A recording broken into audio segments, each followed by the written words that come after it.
Alright, so today I'm going to be talking about King George's War, which was basically part of the French and Indian Wars, which was a much longer conflict. It was between the French with their allies at the Wabanaki Confederacy and between the British and their allies at the Iroquois Confederacy. Basically, not much was resolved due to the 7 Years' War happening later. But basically, what happened was there was a very strategical advantage that the French had in the fortress at Louisbourg on Cape Breton Island, which held a bunch of raids against a British fishing port of Ganso. And then they also attacked the capital of Nova Scotia, which the French and the British were fighting on for territory. So the British came in and they fought the French at Louisbourg and they won. And that was really big for them to really separate the French.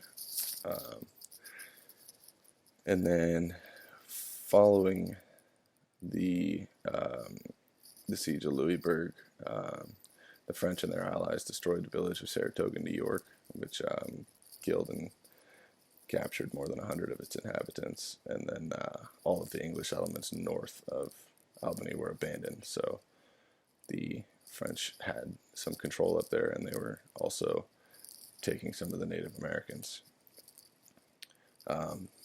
Basically, the Treaty of, I think it's Aix-la-Chapelle, it was signed on October 18th, 1748, and pretty much ends King George's War, and restored conquered territory, and the British regretted giving back Louisbourg to the French, which essentially had early seeds for the American Revolution. The French and the British wanted to dominate North America and monopolize everything and make money off of it.